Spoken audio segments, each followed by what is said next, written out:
اعوذ باللہ من الشیطان الرجیم بسم اللہ الرحمن الرحیم۔ کتاب بخاری شریف باب 1 وحی کیسے شروع ہوئی۔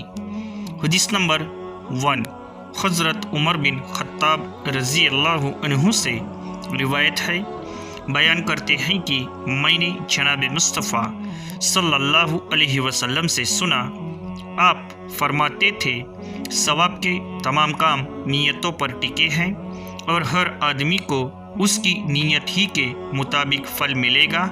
پھر جس آدمی نے دنیا کمانے یا کسی عورت سے شادی رچانے کے لیے وطن چھوڑا تو اس کی ہجرت اسی کام کے لیے ہے جس کے لیے اس نے ہجرت کی ہوگی۔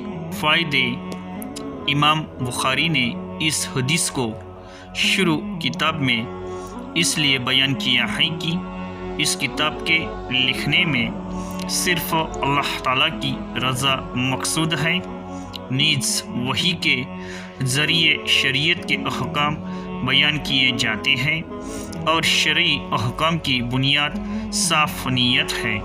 عون الباری 1/28 واضح رہے کہ اچھے کام کے شروع کرنے کے لیے اچھی نیت کا ہونا ضروری ہے، ورنہ نہ صرف ثواب سے محرومی ہوگی بلکہ اللہ کی یا سخت سزا کا بھی ڈر ہے۔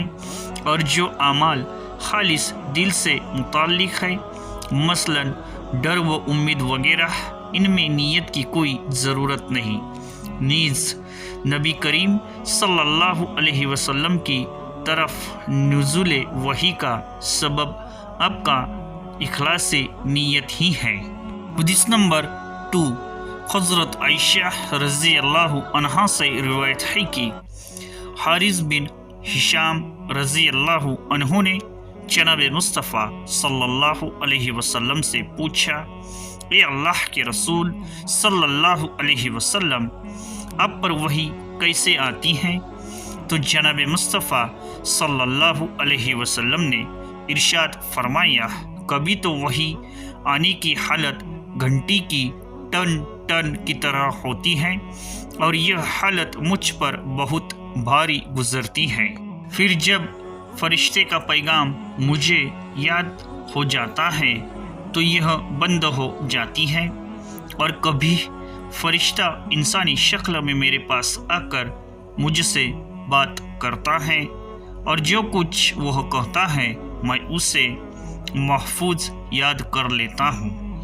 حضرت عائشہ رضی اللہ عنہا کا بیان ہے کہ میں نے سخت سردی کے دنوں میں جناب مصطفیٰ صلی اللہ علیہ وسلم کو دیکھا کہ جب وحی آتی تو اس کے بند ہونے پر آپ کی پیشانی سے پسینہ پھوٹ پڑتا تھا۔ فائدے: آپ کے پاس وحی کس حالت میں آتی ہے؟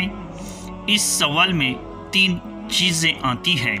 نمبر 1 نفس وحی کی حالت، نمبر 2 وحی کو لانے والے حضرت جبرائیل کی حالت، نمبر 3 خود جناب مصطفیٰ صلی اللہ علیہ وسلم کی حالت۔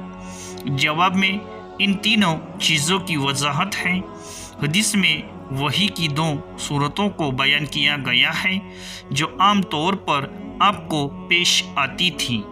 اس کے علاوہ کبھی خواب کی شکل میں، کبھی حضرت جبرائیل کے اپنی اصلی صورت میں آنے سے، اور کبھی اللہ تعالیٰ کے خود بات کرنے سے بھی وحی کا ثبوت ملتا ہے۔ عون الباری 1/38 ایسے ہی منتخب حدیث جاننے کے لیے ہمارے اس چینل کو سبسکرائب کرے، لائک کرے، کمنٹ کرے اور زیادہ سے زیادہ شیئر کرے۔ آپ کا موٹیویشن ہمارے لیے بہت ضروری ہے۔ اللہ تعالیٰ دین اور حدیث سمجھنے کی نیک توفیق دے۔ قرآن، حدیث اور بچوں کو دین سکھلانا ماں باپ کا فرض ہے۔